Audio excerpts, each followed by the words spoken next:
अपना मकाम पैदा कर। दयारे इश्क में अपना मकाम पैदा कर, नया जमाना नए सुबह शाम पैदा कर।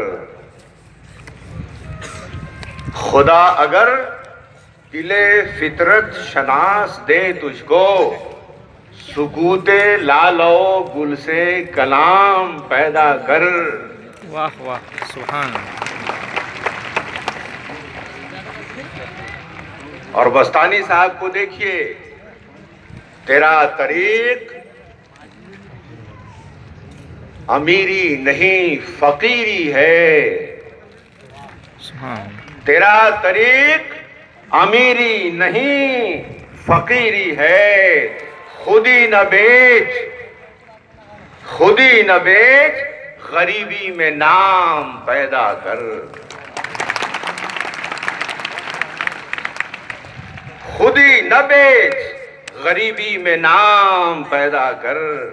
मैं ये इसलिए अब दो मिसालें रखी हैं आपके सामने कि बस्तानवी साहब हों या इन जैसी शख्सियात हों जो कोई इदारा कायम करती हैं, तो उनके पीछे एक मुस्तहकम मजबूत इरादा होता है।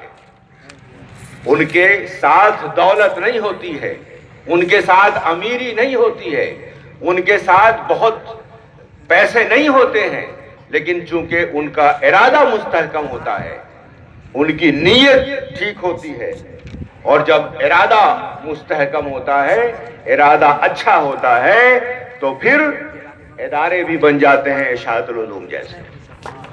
काम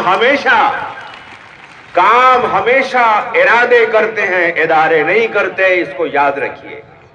और आज आपको ये जो बैठे हैं ये सब लोग, ये सब इनके इरादे की, बस्तानवी साहब की इरादे की वजह से आप यहां पर बैठे हुए हैं। और आपको ये, अगर बस्तानवी साहब ने अपने अहद में, अपने जमाने में, तालिब इल्मी के जमाने में और उसकी फिरागत के जमाने में ये तय कर लिया होता कि दुनिया से, कायनात से, समाज से, अपने कौम से, अपने मुल्क से क्या लेना देना है, हमारी जिंदगी बन गई, हम अपने काम से लग गए। लेकिन इन्होंने ये नहीं कहा, इन्होंने ये नहीं सोचा, इन्होंने सोचा कि दयारे इश्क में अपना मकाम पैदा कर, नया जमाना नए सुबह शाम पैदा कर। और यही वजह है कि आज ये नई सुबह भी आपके सामने है और नई शाम भी आपके सामने है।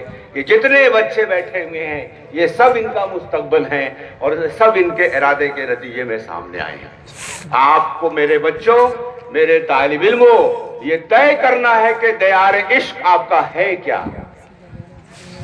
दयारे इश्क से आप क्या समझते हैं? खुदा न खास्ता इश्क सिर्फ लड़की से नहीं होता है, इश्क सिर्फ माँ बाप से नहीं होता है, इश्क सिर्फ बीवी और बच्चे से नहीं होता है, इश्क कायनात से भी होता है। और जब इश्क बड़ा दायरा बनता है तो इतने बच्चे इश्क के दायरे में आ जाते हैं जो यहाँ बैठे हुए हैं। ये सब इनके इश्क के नतीजे में है। आपको तय करना है मेरे बच्चों कि आपका दयारे इश्क क्या है। अगर आप पढ़ रहे हैं तो उस पढ़ाई में अपना नाम कमाइए।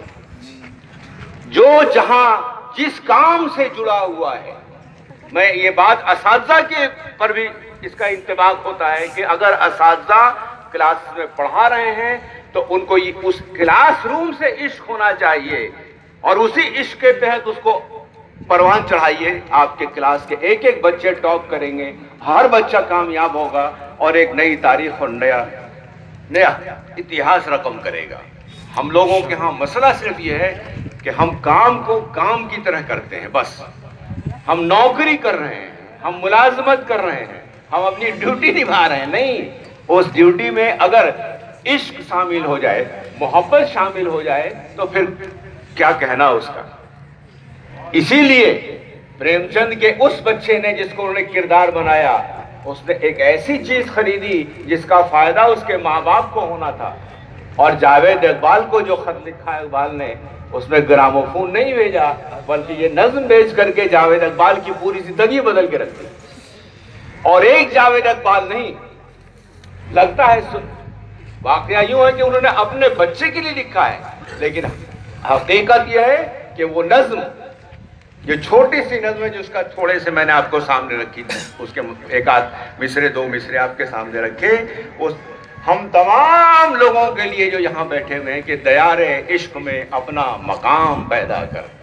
और दयारे इश्क वो है जहां जो आदमी बैठा हुआ है, जहां जो काम कर रहा है, वही उसका दयारे इश्क होना चाहिए और उसकी ये कोशिश होनी चाहिए कि मैं इसमें मकाम पैदा करूंगा और इसी से नए सुबह और नई शाम पैदा करूंगा। और अगर ये नहीं करता है तो वो फेल्योर होगा। ख्याल रखिए कि दुनिया के नक्शे में हम लोग गीत गाते हैं, सारे जहां से अच्छा हिंदुस्तान हमारा, फिर जन गण मन अधिनायक जय है भारत भाग्य विधाता। क्या है भारत भाग्य विधाता, क्या है और जन गण मन क्या है? दुनिया के नक्शे में दूसरा कोई मुल्क नहीं है। ये बात मैं बहुत यकीन और दावे के साथ कह रहा हूं, और ये इसलिए कह रहा हूं कि आज इस वक्त इस बात को समझने की वस्तानवी साहब और तमाम तलबा को जरूरत है, इस बात को समझने की दुनिया के नक्शे में ऐसा कोई दूसरा मुल्क नहीं है जिसमें इतने मज़ाहिब के लोग रहते हों, जिसमें इतनी बोलियां बोलने वाले लोग रहते हों। यही वजह है कि इसको सेकुलर कैरेक्टर दिया गया। अभी भारत के संविधान की बात आई, इम्तियाज खलील साहब ने कही, बच्चों ने भी कही, मराठी में भी आई बात, इंग्लिश में भी तकरीर की गई, और उसका यही है कि बाबा अंबेडकर ने किस तरह मुल्क के कानून को बनाया है जिसमें सबको यकसा हुकूक दिए गए हैं। यही इस मुल्क का कैरेक्टर है। और आज 26 जनवरी 2018 में जब हम लोग यहाँ बैठे हैं इस बड़े मैदान में, जामिया इरशादुल हुजूर बड़े मैदान में अकल कुआं बैठे हुए हैं, फिर एक बार तारीख गवाही दे रही है कि हम सब एक हैं, एक हैं, एक हैं। ये आज फिर ये तालीम दी जा रही है। एक सवाल जो मेरे जहन में आया, वो सब आप लोग बैठे हुए हैं, मस्तानवी साहब भी बैठे हुए हैं। इस इलाके का नाम अकल कुआं है। अब ये पता नहीं,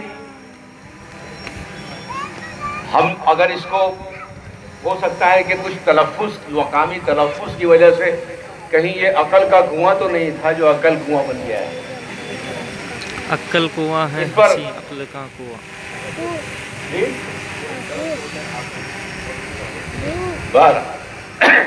लेकिन हमने इंसानों के दुख दर्द का हल ढूंढ लिया। क्या बुरा है जो ये अफवाह उड़ा दी जाए? तो अगर इस अकल कुआं को हम अकल कुआं बना लें तो हम इसलिए इसकी तरफ सोच रहे हैं वस्तानी साहब कि शायद आप यहाँ जब आए होंगे, जब आपने महसूस किया होगा तो लगा होगा आपको कि यही अकल का कुआं है और इसी से पानी निकाल के लोगों को सैराब किया जा सकता है, जो आपने ये काम किया है। आखिरी बात ये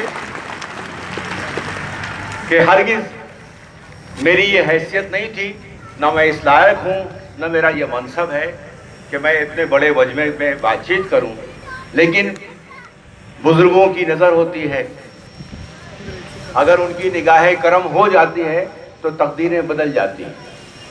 बस्तानवी साहब की निगाह करम, उनका खुलूस, उनकी मोहब्बत कुछ इस तरह रंग लाई कि कल 11:30 बजे तक ये तय नहीं था कि मुझे अकल कुआं जाना है या नहीं जाना है।